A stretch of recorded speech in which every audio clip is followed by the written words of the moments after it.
Hola, ¿qué tal? Bienvenidos a esta emisión del programa El Arte de Juzgar, un programa de la plataforma electoral del Tribunal Electoral del Poder Judicial de la Federación por Internet. Yo soy Armando Hernández Cruz, magistrado presidente del Tribunal Electoral del Distrito Federal. Me da mucho gusto estar aquí en esta emisión y el día de hoy tenemos como invitado al ensayista y poeta mexicano, el licenciado Armando González Torres. Gracias por acompañarnos. Al contrario, muchas gracias por invitarme. Para hablar sobre temas de arte y justicia, tenemos una serie de cuestiones que podemos abordar. Quisiera referirme brevemente a la obra de nuestro invitado. Ha escrito libros de poesía muy interesantes como La Conversación Ortodoxa, Los Días Prolijos, La Peste, entre otros. Sobre algunos ensayos también, Las Guerras Culturales de Octavio Paz, Que mueran los intelectuales, La Pequeña Tradición, entre algunos otros. Y libros de aforismos como Sobre Perdonar, este libro del 2011, en el que me gustaría referirnos un poco más adelante sobre su contenido y la vinculación en los temas que tenemos para el día de hoy.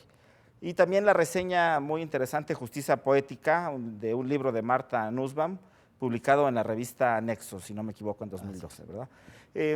Sobre los temas de arte y justicia, quisiera empezar por pedirte que nos compartas tu opinión al respecto. ¿Cuál puede ser la posible vinculación entre estos dos temas? Bueno, yo creo que hay una vinculación muy estrecha y al mismo tiempo una serie de ópticas muy distintas. Pensemos que, por ejemplo, el arte y en particular la literatura, la gran literatura tiene un tema eminentemente jurídico. Desde la Orestiada, desde Antígona en la literatura clásica hasta El extranjero o El proceso en la literatura contemporánea, son obras con una trama netamente jurídica. Yo creo que el arte y la literatura se interesa tanto como el derecho por la justicia, pero desde ópticas muy distintas. De hecho, hay quienes dicen que mientras ambas disciplinas finalmente reposan sobre el peso del lenguaje. Sin embargo, mientras el lenguaje en la literatura es un lenguaje que tiende a la invención, a la fantasía, a la metáfora, el lenguaje en el derecho tiende, al contrario, a la máxima precisión, a la máxima transparencia, a el conceptualismo técnico. Sin embargo, hay quienes dicen que esto no es tan cierto y que de repente el lenguaje literario y el lenguaje jurídico pueden parecerse mucho y que en un juicio oral, por ejemplo, lo que se puede ver de repente es una competencia de relatos ante la que el juez pues va a juzgar la verosimilitud de cada uno a partir de temas como la intencionalidad, como la responsabilidad, fungiendo como una especie de crítico literario.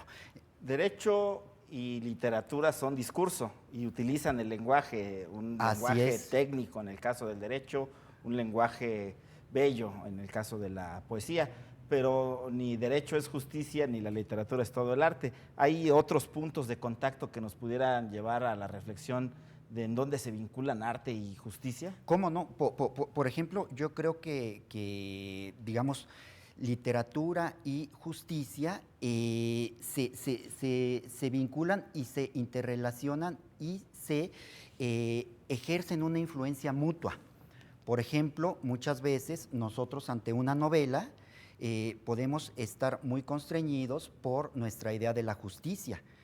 De repente, si leemos Madame Bovary y pensamos que el adulterio es incorrecto, puede generar antipatía hacia el personaje. Sin embargo, muchas veces ocurre lo contrario, y quizá eso es lo más valioso y lo más prodigioso del arte, que cambia nuestros juicios previos y de repente quizá nos identificamos tanto con el personaje de Madame Bovary que dejamos de pensar que el adulterio necesariamente, mecánicamente, es un pecado contra natura, y de repente podemos identificarnos con alguien que de entrada y a partir de ideas fijas podía parecernos transgresor, enemigo, subversivo de nuestros valores. Entonces, ese es el gran prodigio de la literatura y la forma en que literatura y derecho en un terreno muy práctico pueden llegar a interactuar. Y escuchaba la palabra valores. Sí hay un punto en el que tanto la justicia como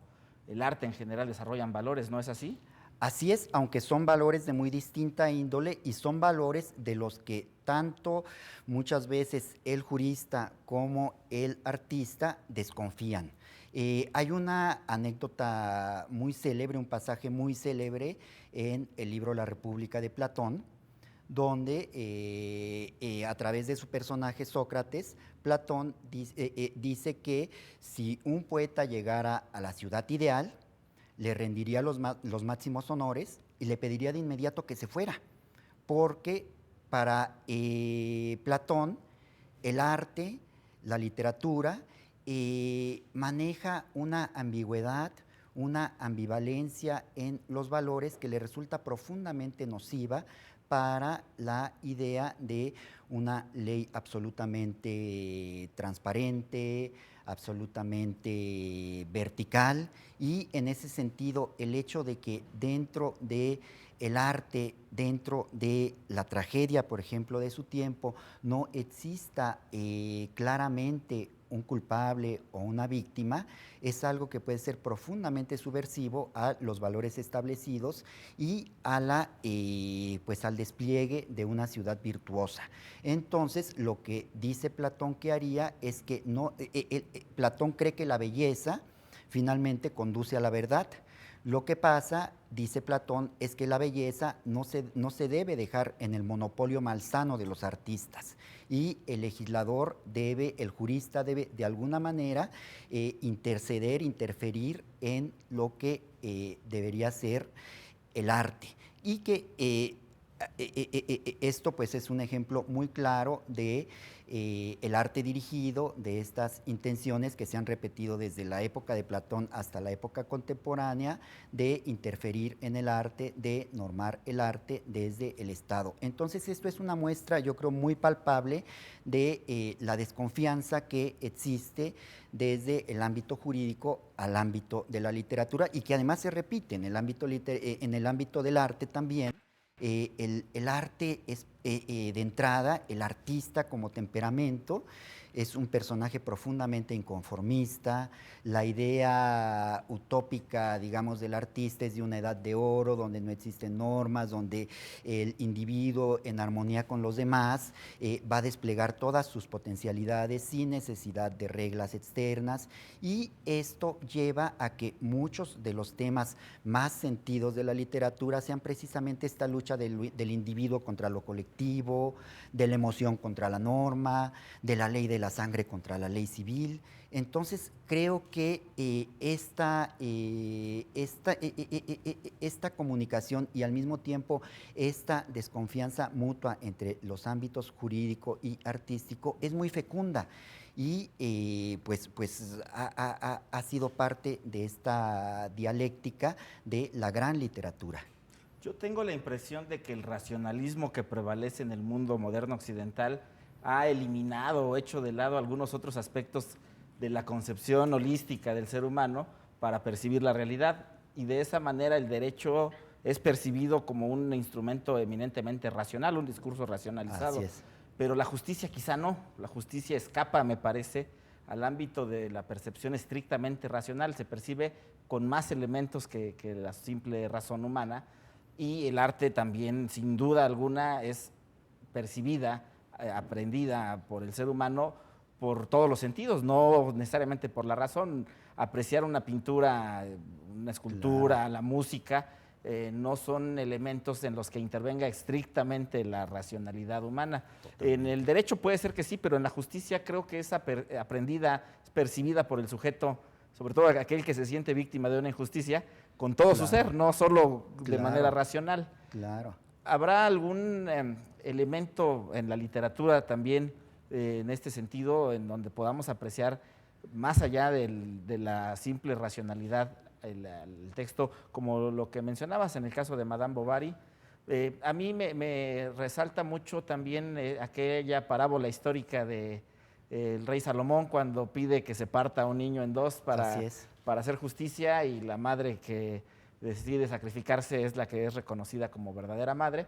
Ahí no hay un elemento racional, no me imagino un juez hoy en día juzgando un asunto de esa manera. Sin embargo, apela a otras emociones del ser humano, no a la simple y pura racionalidad de su resolución.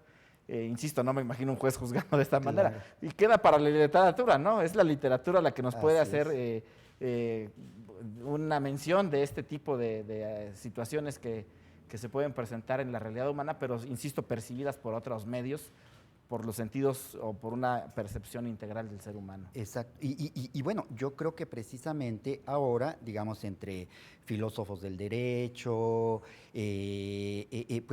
pues hay este movimiento de tratar de conciliar el arte, la literatura, el derecho, y, por ejemplo, personajes como Martha Nussbaum, como Richard Posner, pues se han abocado precisamente a estudiar qué interrelaciones y qué alimentación mutua pueden otorgarse los ámbitos del arte, particularmente de la literatura y del derecho. Por ejemplo, algo que subraya Martha Nussbaum es que precisamente el arte educa las emociones, y que las emociones son parte fundamental, se quiera o no, de las decisiones jurídicas.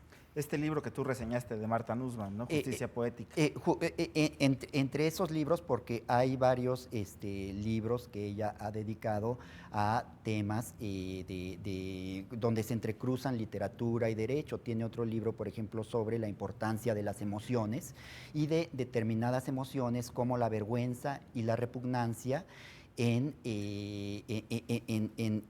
cuál es el papel de estas emociones en la vida jurídica y cómo va cambiando. Por ejemplo, digamos, en tiempos de Shakespeare, y pensando en Otelo, era perfectamente un atenuante jurídico que un hombre cometiera un asesinato por celos, sí, cosa que ya no ocurre en nuestro tiempo. Hubo en alguna legislación todavía el atenuante en este sentido en la legislación penal mexicana, pero ya también tiene tiempo que desapareció. Pero, y me llama la atención el título, ¿por qué justicia poética?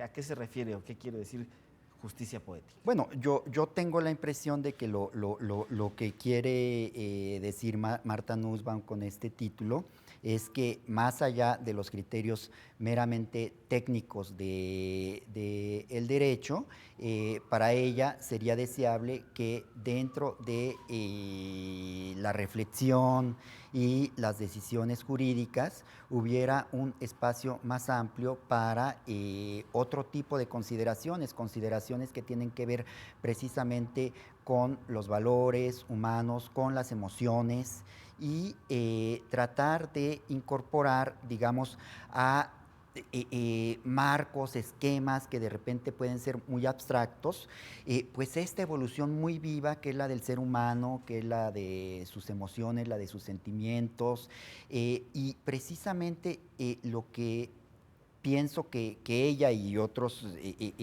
autores que van por el mismo tema piensan es que precisamente la literatura educa las emociones, pero además muestra una serie de cuestiones, muestra, por decirlo así, atentados, normas injustas, atentados contra los derechos humanos, que de repente para una letra escrita que no evoluciona tan rápidamente como la vida pueden pasar desapercibidos. Entonces pensemos en el extraordinario papel que de repente la literatura puede jugar en la modernización del derecho. Pensemos simple y sencillamente y solo especulando en el papel que pudo tener Charles Dickens y las novelas de Charles Dickens y toda esta denuncia de la miseria, del aislamiento, de esta soledad y terrible empobrecimiento del ser que provoca la industrialización y la injusticia que la acompaña,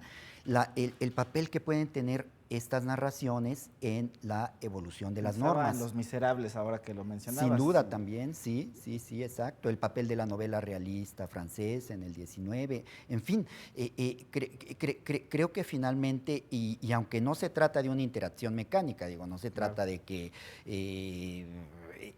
Camus saque El extranjero y inmediatamente hay un cambio jurídico, pero sin duda hay una educación, una modulación de las sensibilidades que se va reflejando pues en el cambio también de la norma. Educación y derecho tienen la misma raíz etimológica y también se relacionan con la palabra conducta, que tiene mucho que ver precisamente con los fines del derecho. En cuanto al tema que tocabas sobre las emociones y la justicia, al juzgador se le exige objetividad, como si no fuera un sujeto, y en esa exigencia de objetividad racionalista queda eliminada toda posibilidad de emociones. Se consideran negativas para el juzgador, no debería involucrar sus emociones. Yo siempre he pensado que un padre de familia puede ser justo con sus hijos en un pleito entre ellos porque los juzga con amor. Y esta emoción, si pudiera prevalecer en el juzgador, en términos ya de un complejo más amplio en la sociedad, pudiera ser algo interesante, claro. ¿No? Me atrevo yo a decir algo más, pero no sé qué tanto la objetividad del juzgador sea realmente un elemento indispensable para llegar a un resultado justo en una resolución, o qué tanto, porque las emociones existen, no las podemos negar, claro. Forman parte del ser humano, de aquel que emite una resolución, una sentencia, un juez, tiene claro. Emociones, pero tiene que negarlas y hacerlas de lado en esta exigencia de objetividad. Y bueno, yo pienso que aún sin ser especialista en el derecho, yo me imagino que hay ámbitos, aun cuando la norma sea muy precisa, en donde existe un espacio de discrecionalidad para el juzgador, para el que va a ejercer justicia. Siempre y existe. En ese sentido, yo creo que esta educación de las emociones que propicia el arte, pues sin duda contribuye a dar mejores, mayores y más amplios elementos de juicio. Y el desarrollo de valores positivos, no sé si estés de acuerdo también, sin duda. Lo propicia sin duda el arte, ¿no? Sí, aunque curiosamente el arte pues no se orienta a calificar los valores ni a buscar que sean estrictamente positivos. De hecho, el arte ejerce una suerte muy peculiar de neutralidad, que es la que de repente puede parecer subversiva, esta ausencia de juicio o al contrario, incluso este inclinarse por personajes aparentemente transgresores puede, por supuesto, ser pues un tanto chocante para la norma. Neutralidad en el arte que se parece a la neutralidad que se exige al juzgador, y en eso sí exacto. Coincido, la necesidad de ese espacio de neutralidad como lo tiene el arte. Entonces, ¿podrías decir que juzgar es un arte? ¿Consideras que sí podríamos afirmar?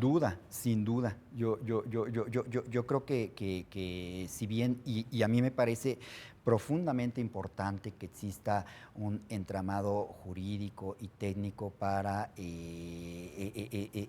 ejercer las decisiones en este ámbito, yo creo que finalmente exige también mucho del albedrío del juzgador, y en ese sentido pues es un arte, y un arte que tiene que alimentarse de más arte.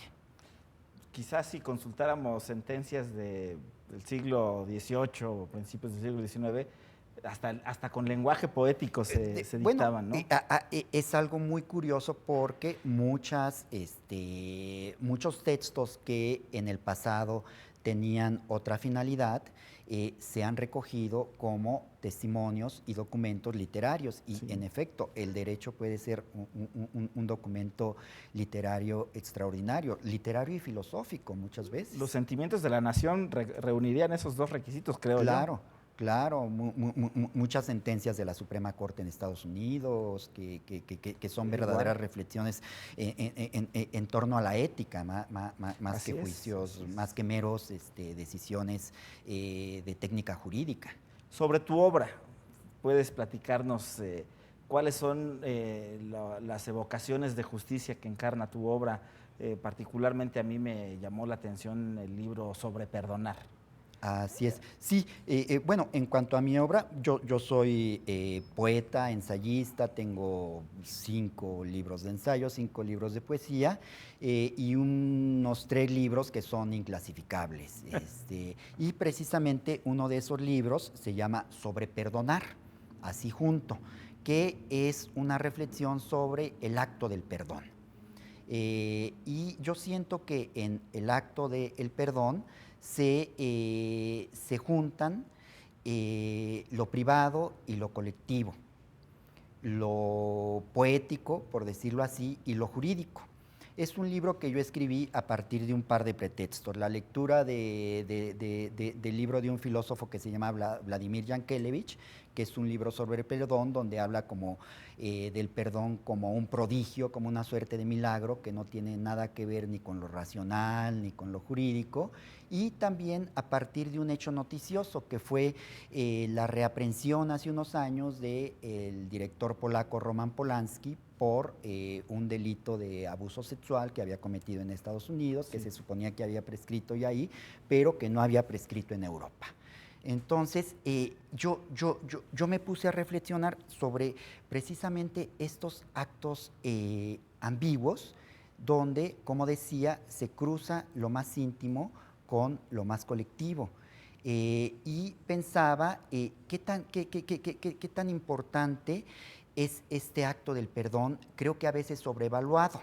Entonces, lo que yo hago en este libro es que una serie de personajes, es un libro de fragmentos donde hay aforismos, poemas en prosa, pequeñas ficciones, miniaturas filosóficas, y lo que yo hago en este libro es que una serie de personajes que han sufrido, digamos, las afrentas más atroces, víctimas de guerra, víctimas de violación, víctimas de discriminación, porque de repente la ofensa más trivial puede dejar una huella indeleble en muchos individuos. Bueno, yo pongo a estos personajes a que hablen sobre el perdón. Sobre perdonar como una sola palabra. Como una sola palabra. El sufijo sobre significa exceso. Exceso de perdón. O sea, ¿puede haber un exceso de perdón?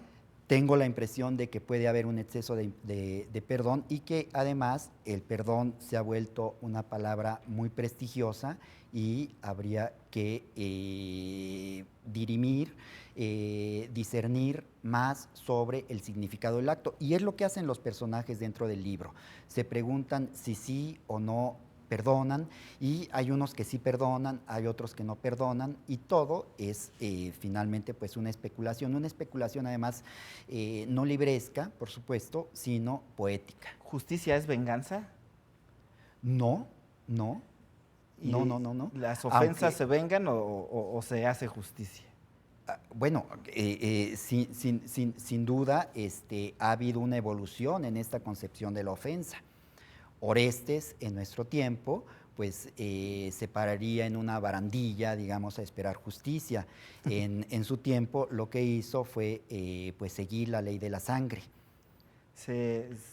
Siempre he tenido la impresión de que desde su origen la justicia tiene algo que ver con la venganza, desde la concepción de nuestro modelo occidental, sí, ¿no? Sin desde duda. el Código de Hammurabi, la ley del talión, y en fin, ¿no?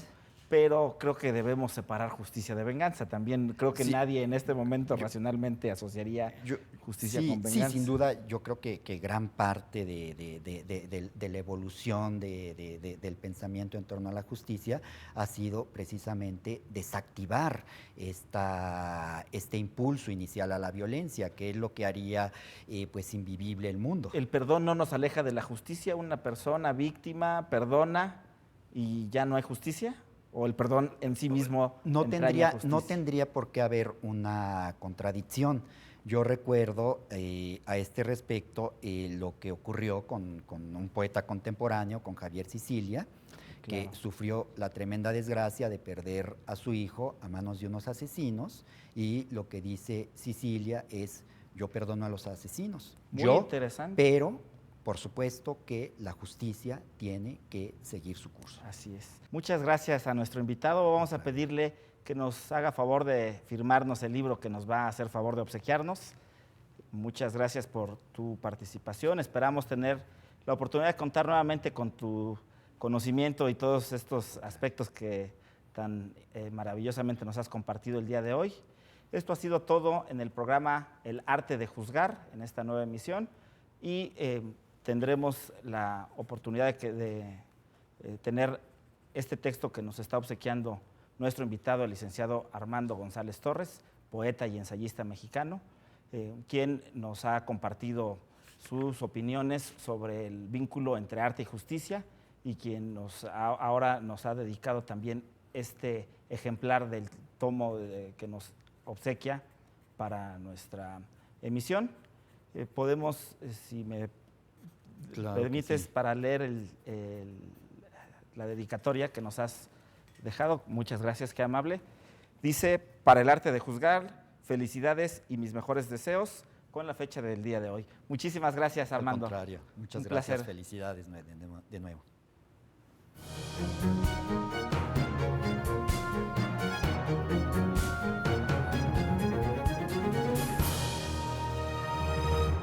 Este año, elegiremos diputados federales y autoridades en 17 entidades federativas. Las y los mexicanos podemos tener la certeza de que contamos con instituciones fuertes. Muestra de ello es el reconocimiento que recibió el Tribunal Electoral como la mejor institución electoral del año, entre órganos de todo el mundo. Lo que ratifica nuestro trabajo de cara al proceso electoral 2015. Tribunal Electoral del Poder Judicial de la Federación. Tú tomas la decisión, nosotros la protegemos. En el Tribunal Electoral protegemos los derechos político-electorales de las y los mexicanos.